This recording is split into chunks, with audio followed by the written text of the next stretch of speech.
This is my partner here, JW, John Wayne Brewer. And Martha and I were working up in Wyoming. We were working at the Box K Ranch, right outside of Jackson Hole, right outside of Moran Junction.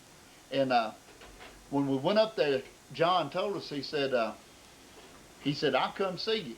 Now, if this man tells you he's going to come see you, you better put it in the bank, because we were sitting there one day, and it was right before 3 o'clock, and we was getting ready for a show, getting everything all lined up, fixing to go get the old horses on the truck and take them to the trailhead. And I looked down the mountain there, and there come a pickup truck. Well, and it pulled on up to the ranch house and stopped, and the fella got out, and I said, dang, that don't look like John Wayne, you know. And I said, no, it can't, no. So I went on doing what I'm doing, and pretty soon he knocking on the door, and it was JW. I said, this man tells you he gonna come, you better, it don't matter where you are. Yeah, I told you. He told me. You live up at Thayer, right? Yeah, right across the line, yeah. Kind of neighboring Mammoth Springs there. Yeah. You live close to Warm Spring? Mammoth Springs. Close to the Warm Fort? Yeah, well, yeah, Warm Fort goes into it. Right. Yeah. Yeah, on kind of an old Rocky Hill farm there. Been there, that's where I was raised. And, you got your cows still? no, I sold them all. They got sold. I just decided to let the bank have them back. Got so old, let the bank have them. I sold them back to the bank. You selling them Mickey D's.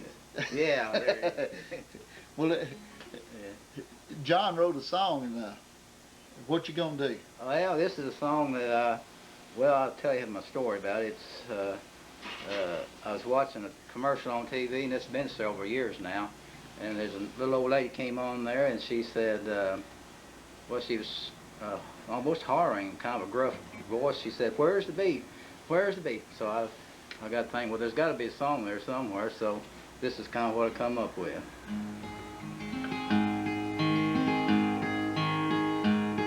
Well, I was sitting in this fast food restaurant, gulping down my meal. I heard this little gray-haired woman complaining. Something about a raw deal. She said, where's the beef? Call that meat? Paid good money for a pickle and a bun. Feel like I've been robbed at the point of a gun. Where's the beef? Where's the beef? You call that meat? Well, where is the beef? Says I've never been on welfare. My pension is never enough. I got this little Chihuahua dog at home, waiting for his share of this stuff, and I can see it all now. When I hand him down his treat, he'll look up at me with those big sorrowful eyes as if to say, where's the beef? Where's the beef? Well, you call that meat? Where's the beef?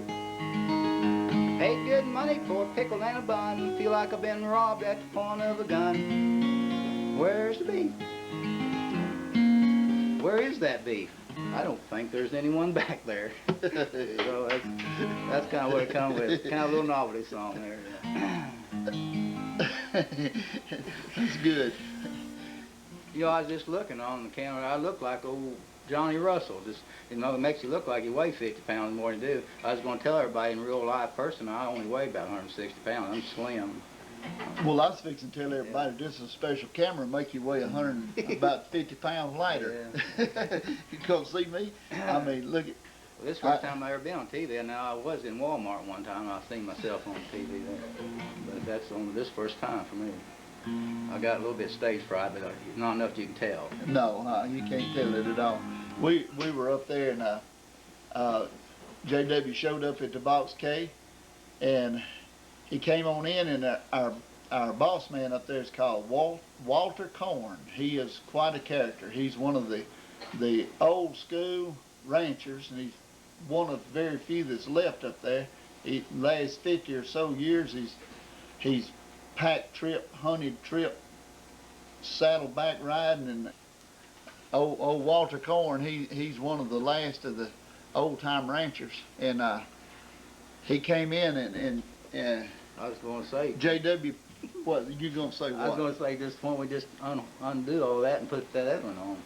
This little nether one got one. Well, that probably, I don't know. Reckon think that might work? I don't know. Change it? That's Gene's doing all this electromagnegraphing business here, and the old Walter, he thinks that talking about them tourists, I call them pilgrims. He called them a whole bunch of other names when they stop in the road to look for a moose. But anyway, he put JW up for the night in the bed and breakfast, and JW went out and sung for his. Yeah, I only had to sing 2 songs for $80 bread and breakfast. Yeah, and a steak. Yeah, steak to boot. $22 steak. Yeah. We'll do another one. Okay, well, if they're still static, I hope they can hear some of it. It's kind of a novelty tune too. It's well, everybody can relate to it that's ever tried to play baseball. I remember when I was about 6 or 7 or 8 years old, somewhere along there, I went out for Little League, and of course I wasn't very talented in playing baseball at that time, and never have been. But anyway, they put me way out in right field, and I got stung by a bee, and I ran all the way home, never did go back. But anyway, this song, name of it is Out in Right Field. Saturday summers, when I was a kid, we'd run to the schoolyard, and here's what we did. We'd pick out the captains, choose up the teams. It was always a measure of my self-esteem, 'cause the fastest and strongest played shortstop and first, and the last ones they picked were the worst. And I never needed to ask, it was sealed. I just took my place in right field. There in right field, it was easy, you know. You could be awkward and you could be slow. That's why I was in right field, watching the dandelions grow. There in right field, it was lonely and dull. Little leagues never had lefties that pull. But I dream of the day they'd hit one my way. But they never did, but still I would pray that I'd make this fantastic catch on the run, but not lose the ball in the sun.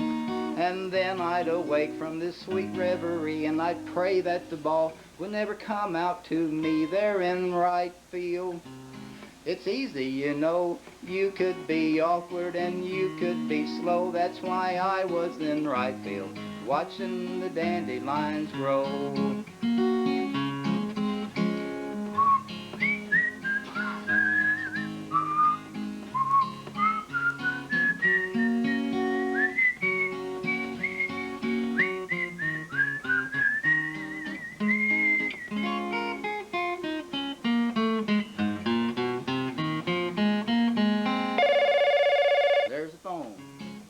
There's the phone.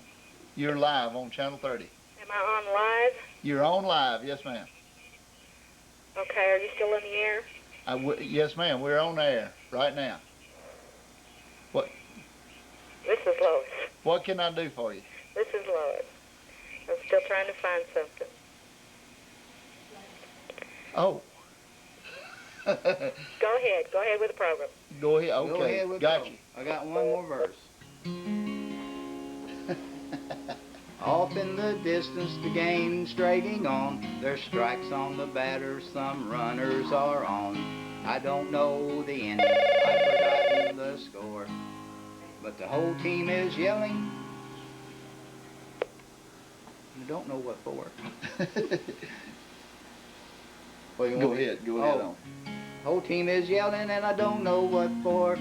Suddenly everyone's looking at me. My mind has been elsewhere, so what could it be? They point to the sky and I look up above, and a baseball falls into my glove. There in right field, it's important, you know. You gotta know how to catch, you gotta know how to throw. That's why I was in right field, watching the dandelions grow. There's Out in Right Field song.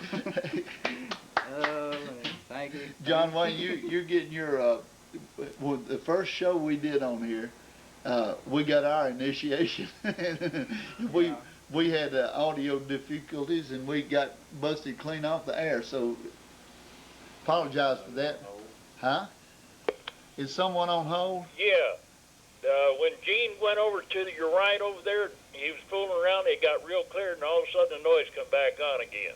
Well, it's Gene then. Yeah. And It's in that box over there next to you, right next, Right. right in there. All right. Because when he walked up there, he did something that cleared up, and then the noise come back on again. I think I'd just get rid I of think I think Gene is fully charged tonight. He is. I don't know what he did, but he touched something over there and it cleared up, and then all of a sudden the noise come back on again. It's in that box right over there, right of you, or whatever it is. Okay, Gene, you didn't get hit by lightning today, did you? But it's in that box right there next to you. When Okay. he walked up there, before you pull a close up on him, he did something over there. I seen him touch it, and it cleared up, and then it come back on again. Well, whatever he touched, we're gonna try to touch it again. Listen, All right. y'all stay tuned. Okay. Thank you.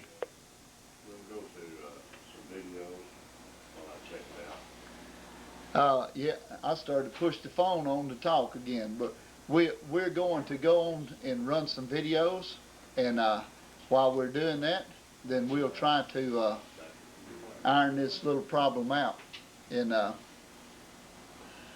we'll just have to get you on another again so we can